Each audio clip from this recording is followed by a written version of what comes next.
प्रथम मंत्र में आपको अब ये 7 मंत्र बना के दिए जाते हैं। पहले 5 मंत्र देते थे नानक साहिब जी और परमेश्वर कबीर साहिब जी।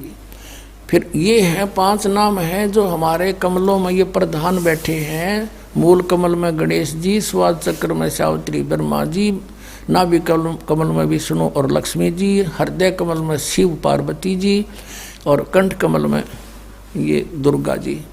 तो ये 7 नाम इसलिए देते हम कि मान लीजिए उपदेश ले लिया और ये प्रथम मंत्र एक बार मेरे मुख से भी सुन लिया मालिक की इसकी जैसे हम देते हैं, और फिर उसकी उस सुनने के बाद साथ साथ बोल लिया और फिर भी मृत्यु हो जाती है, तब मनुष्य जीवन गारंटीड है उस व्यक्ति को, ये गारंटी देता है। और यदि उसने जाप कर लिया कुछ दिन और विश्वास ठीक रहा तो वो स्वस्थ भी होगा और इसकी इसी जीवन में आयु बढ़ती चली जाएगी, परमात्मा बढ़ाता चला जाएगा जब तक उसका मोक्ष नहीं होगा, इस जन्म में पार कर देगा आपको। तो इसलिए ये 7 मंत्र दिए जाते हैं। ये पहले वाला लास्ट वाला मंत्र आपको जन्म दिलाएगा तुरंत, मनुष्य जीवन का गारंटीड है, मृत्यु भी हो जाएगी पुण्यात्मा। इसलिए मान लीजिए किसी का कोई बीमार है, या 80% व्यक्ति दुखी आए हुए, और जो विश्वास कर लेता उनको गारंटीड बात पूछ लो, यहाँ लाखों बैठे होंगे, आ जाते हैं, सुनते रहना और सब स्वस्थ हो जाते हैं। तो ये वो परमात्मा है। तो इसलिए प्रथम मंत्र जो आपको दिए जाते हैं इनमें ये 2 मंत्र अब कंपलसरी थे, पहले नहीं थे ये। तो इसलिए परमात्मा ने कंप्लीट कोर्स बना करके गरीबदास जी के माध्यम से हमारे तक पहुंचाया है। और जैसे आप जी किसी का जैसे विदेश गए हो, स्वदेश आना है, वहाँ आपने कोई कारोबार शुरू कर रखा है, कोई फैक्ट्री वगैरह लगा रखी है और आपका ठीक से काम चला नहीं, आपका बिजली का कनेक्शन कट गया, टेलीफोन कनेक्शन कट गया, पानी का कनेक्शन कट गया, गैस कनेक्शन कट गया, पैसे बने नहीं तो आप कंडम हो गए। और वहाँ कोई ऐसा प्रभावशाली व्यक्ति आपको मिल जावे, सरकार को गारंटर बनाए कि भाई तुम इनका चालू करो कनेक्शन, मैं गारंटर बनता हूँ, और फिर उसको कहेगा भी जो पैसे तो देगा यही तेरे कर्जा उतारेगा, नहीं तो फिर काट दियो ना, वो देता क्या बात है। तो ऐसे ये दास आपका गारंटर बनता है और आपके सब कनेक्शन चालू करवाता है, लेकिन इनकी मजदूरी करके ये देने पड़ेंगे, तुमने कर्जा आप तारना पड़ेगा। और परमात्मा जो है कुछ अपने कोटे से भी आपको पैसे देता, क्योंकि आप चला ही नहीं सकते अपनी फैक्ट्री को बगैर थोड़ा बहुत और सारा ना मिल रहा कहीं से, तो वो बगैर आपके वैसे सब्सिडी समझ लो ऐसे देता है।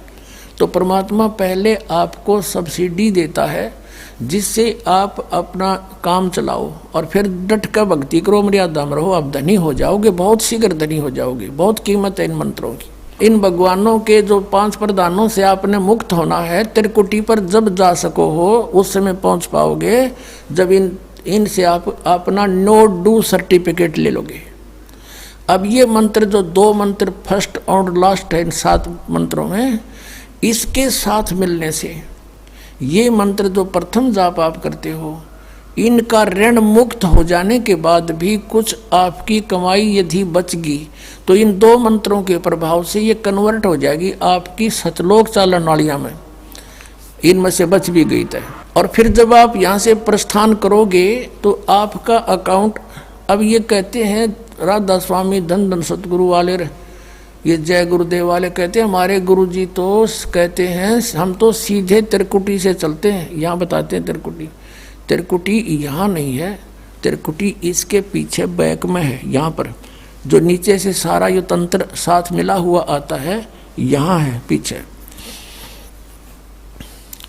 ये कहते हैं हमने ना तो वेदों की आवश्यकता, ना किताबों किसी और, ना हम गीता को मानते, ये भी तो किसी ने लिखी है, और हम तो सीधे त्रिकुटी से प्रारंभ करते हैं अपना रास्ता, त्रिकुटी से, उसका किसी ने नहीं पता। ये सारे ऋषि महर्षि त्रिकुटी माथा मारा करते और उन्हें खक नहीं पाया आज तक। त्रिकुटी से तो बहुत आगे जाना हमने, और त्रिकुटी पर जाना कोई बालकों का खेल है, कोई बरवाले का बस स्टैंड है, चाहे पैदल पहुंच जाओ चाहे रिक्शा में बैठ कर पहुंच जाओ। त्रिकुटी इज द इंटरनेशनल एयरपोर्ट, त्रिकुटी अंतर्राष्ट्रीय हवाई अड्डा जानो। और वहाँ वही व्यक्ति जाता सैर सपट्टे, तो कोई धक्के खाए जाओड़ा क्या फ़ायदा होगा, उसने देख भी और आ जाओ उल्टा, क्या फ़ायदा उसका। वहाँ पर केवल वही व्यक्ति जाता है जो पहले टारगेट बना चुका होता है, और उस जिस देश में जाना है उसका पासपोर्ट और यहाँ की सरकार से नो ड्यू सर्टिफिकेट, और तब वो उस इंटरनेशनल एयरपोर्ट पर जाकर कुछ लाभ उठा सकता है। तो वहाँ से फिर आगे कैसे जाएंगे, उस त्रिकुटी पर पहुँचने के लिए तो सारा झंझट है, उस पर जाए पास फिर आप पे काम बन गया। तो त्रिकुटी पर जाने से पहले हमने इन भगवानों से नो ड्यू सर्टिफिकेट लेने पड़ेंगे। और आपकी ये ऐसी भक्ति है, इसे ऑटोमेटिक, ये देवता है, ये कोई किसी के साथ भेदभाव नहीं करते, आपकी कमाई एग्जैक्ट लिखी पाएगी कंप्यूटर की तरह, और जो आपका ड्यू शेष होगा आपको थमा दिया जाएगा। हृदय कमल में जीव रहता है, और इसके यहाँ से फिर ये सबसे पहले इसका रास्ता है त्रिकुटी बजाने का, सबसे पहले मूल कमल में जाना पड़ेगा। मूल कमल से फिर सीधा रास्ता बनता है त्रिकुटी तक जाने का। उससे पहले गणेश जी के लोक में से गुजरना पड़ेगा, उसका एक जैसे बैरियर होते हैं प्रत्येक बॉर्डर पे, यहाँ ऐसे बैरियर हैं। वहाँ जब आप जाओगे आपके सामने आपके मस्तिष्क पर जैसे लॉकेट होता है ऐसा लगा पाएगा, और तुरंत आपको कहा जाएगा चलो आप जाओ, आपकी ये पूंजी, और वो आपके उस मस्तिष्क में ऐसे लॉकेट पे वो नो ड्यू सर्टिफिकेट छपता चला जाएगा। फिर आगे चलोगे आप, आगे आप पहुँचोगे जब विष्णु जी के लोक में, वहाँ भी आपको ऑटोमेटिक मिलेगा, कोई बाधा नहीं मिलेगी, क्योंकि वहाँ तो चोरों को पकड़ा जाता है, सा को थोड़ा, वो देवता भी तो हैं, वो किसी के साथ जरा सी भी गड़बड़ नहीं करते। फिर ऐसे शिव के लोक में से शिव इस कमल में हृदय कमल से फिर त्रिकुटी कंठ कमल में आएंगे, फिर हम त्रिकुटी पर पहुंचेंगे। अब त्रिकुटी पर जाने के बाद इस सतनाम के जो प्रथम मंत्र का अकाउंट वहाँ देंगे, लेकिन वहाँ पर यह काल बकवाद करवा देता है। यहाँ का जो जितने देव हैं ये अपने सतर पर कोई गलती नहीं करते, ये करवाता है। जैसे श्री कृष्ण, इसने सारे प्रयत्न किए थे कि भी युद्ध ना हो, सबसे प्रार्थना की थी दोनों पक्षों से, फिर इन्होंने देख लिया था कि ये मानना नहीं, ये तो इन मत बुद्धि भ्रष्ट हो चुकी है। और उसमें क्या था कि सब रिश्तेदार राजा आधे आधे बांटने थे उन्होंने। ये राजा को भाई जो कौरवों के पक्ष में आना चाहता है वो अपनी स्वीकृति दे दो, पांडवों के पक्ष में आना चाहता है वो अपनी स्वीकृति दे दो, ऐसे कति तैयारी होगी। तब श्री कृष्ण जी ने सोचा भाई अब ये तो मेरा भी नंबर आओगा, मैं भी राजा हूँ और मैं पांडवों का रिश्तेदार, क्योंकि श्री कृष्ण की बहन अर्जुन का ब्याह रखी, रिश्तेदारी पक्की, और उधर से वो चाचे ताऊ थे, कोई अलग नहीं। तो श्री कृष्ण जी ने यहाँ तक कह दिया कि भी एक तरफ तक मैं हूँगा, एक तरफ मेरी सेना होगी, अब मांग लियो जिसको मांगना हो। और यहाँ तक भी कह दिया कि मैं हथियार नहीं उठाऊंगा। अब पांडव तो मुंह धो रहे थे श्री कृष्ण पे कि सर्वशक्तिमान है, ये जो हमारी तरफ पक्ष में हो गया तो अकेला ही बहुत है। तो फिर पांडव घबरा गए थे। पांडवों ने यहाँ तक कह दिया था प्रभु हमें 5 गांव दिवा दो, हम युद्ध नहीं करेंगे। वो नहीं मानना था, फिर भी छोड़ो इस बात को, हम आगे लेंगे। तो फिर जब महाभारत का युद्ध हुआ, अब श्री कृष्ण ने हथियार उठाया, पहिया उठा लिया रथ का, उसको अपनी शक्ति से सुदर्शन चक्र बना दिया और उसने बहुत लाखों लोगों को काट डाला। अब ये अपने सतर पर गलती नहीं करते ये देवता, जब तक ये न्यूट्रल रहते हैं। और जब इस काल ने इन पर प्रभाव किया, अंदर प्रवेश कर गया इसके काल, श्री कृष्ण के पाप को बनवा दिए इसके, और सुदर्शन चक्र उठवा दिया और झूठा बना दिया, वह प्रतिज्ञा भंग करवा दी। ऐसे ये त्रिकुटी पर जाकर चाल चाल है, यहाँ तक नहीं बोलता ये। अब वहाँ ये कोशिश करता है कि इसको यहाँ उलझा दूँ। उससे पहले बहुत सी ऐसी बहुत से वहाँ पर त्रिकुटी तो एक बहुत बड़ा सांग है, बहुत बड़ा प्लेटफार्म है, और वहाँ पर कहीं पर डांस हो रहे हैं, कहीं पर दुकानें लगी हैं, औरतें खड़ी हैं, नाच रही हैं, कोई अर्धनग्न शरीर में खड़ी हैं, और बहुत से वैसे सुंदर सुंदर खड़े हाथी सजे हुए। तो ये जीव वहाँ जाकर बिचल जाता है। सब ये नकली गुरु भी वहीं खड़े हैं। नकली गुरुओं का रूप बनाकर तो काल आता है, और अपने असली गुरु का रूप बनाकर परमात्मा आते। इस दास के रूप में आपको त्रिकुटी पे उपलब्ध होंगे परमात्मा। तो वहाँ क्या होगा कि कई बार ये काल भी परमात्मा यानी असली गुरु का रूप बनाकर खड़ा हो जाता है। तो सबसे पहले आप क्या करोगे, प्रणाम जब करोगे गुरुदेव को, ये स्वभाव तो आपका यहाँ बना ही दिया जाता है, गुरु जी दिखे दंडवत करोगे। दंडवत करते समय एक सतनाम का सुमरण अवश्य करना होता है। 1 सेकंड, ये 10 सेकंड मुश्किल से लगती है। श्वास उस श्वास का सिमरण करें प्रणाम करते समय, और उठकर जब देखोगे यदि परमात्मा होंगे तो एज इट इज पाओगे, और जब काल होगा दास के रूप में तो उसका स्वरूप बदला पाओगा, ऊपर का कपड़ा हटा पाओगा, उसका असली सूरत मिल जाएगी, तो आप वहाँ से बच जाओगे। अब फिर क्या होगा कि फिर तुम जैसे यहाँ आप देखते हो गुरु जी आगे सारे पीछे पीछे हो लेते हो, तो वहाँ जब मृत्यु होगी आपको स्वप्ना सा दिखेगा।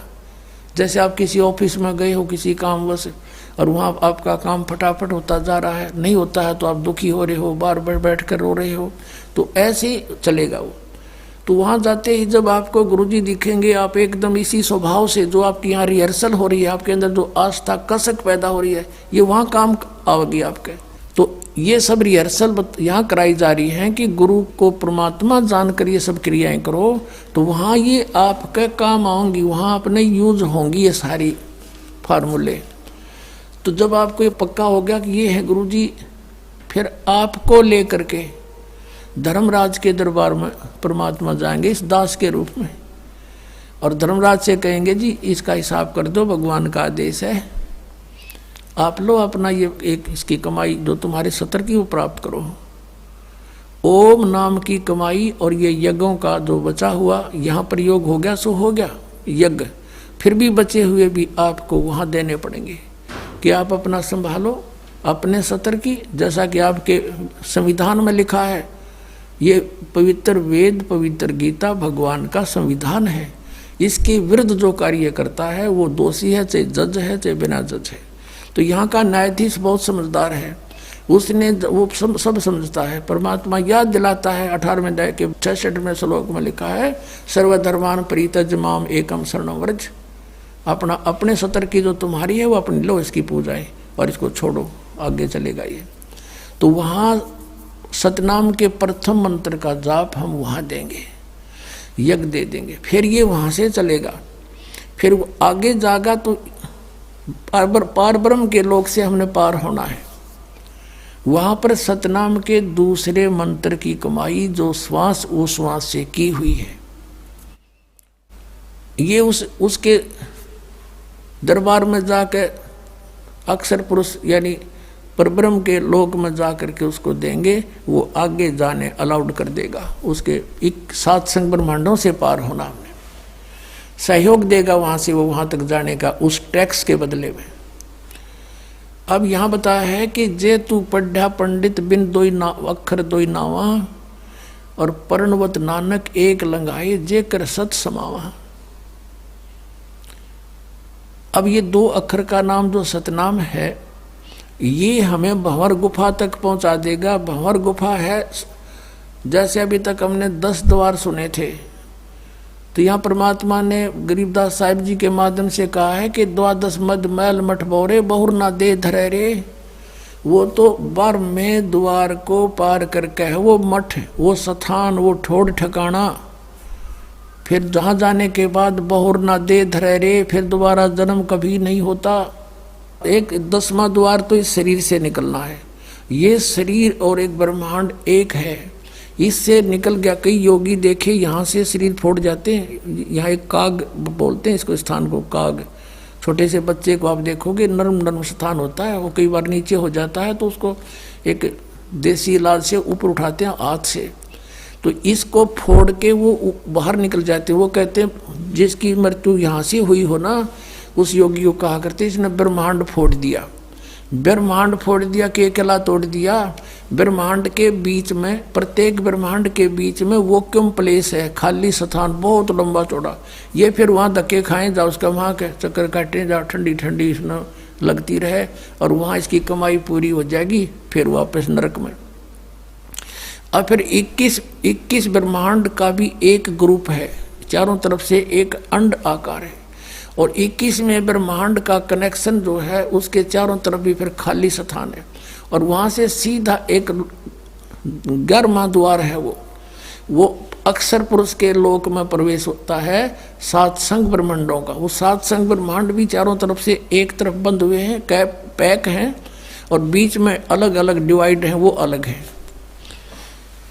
तो जब 11वें द्वार को पार करेंगे तो उसमें प्रवेश कर जाएंगे, अक्षर पुरुष के लोक में है। और 12वां द्वार जब है अक्षर पुरुष का, जो 12वां द्वार है अक्षर पुरुष के लोक से सतलोक में जाने के लिए पहले बीच में एक और स्थान है जो गुफा टाइप है, और उसको ऐसे गोल आकार है, वो ऐसे ऐसे जाएगा ऊपर को। तो वहाँ जब हम 12वें द्वार पर खड़े हो जाते हैं, इसका जो अक्षर पुरुष का चारों तरफ से जो बंद है उसके पारदर्शक है वो, वहाँ से सतलोक दिखाई देता उस आत्मा को जिसके पास सार नाम की कमाई है। अन्य को नहीं दिखता, अक्षर पुरुष के लोग व्यक्तियों को नहीं दिखता, वहाँ के प्राणियों को नहीं दिखता, तो वहाँ से फिर वो दिखाई देता है। अब जैसे नानक साहब ने कहा है कि एक छुड़ावे एक लखावे, यूँ तो छुड़ाओगा कालते सतनाम का पहला मंत्र ओम, और वो जो दूसरा मंत्र है वो लखावेगा, वहाँ जाके एंड पे बैठा देगा, और वहाँ से आपको सतलोक दिखाई देगा, पार नहीं हो सकते।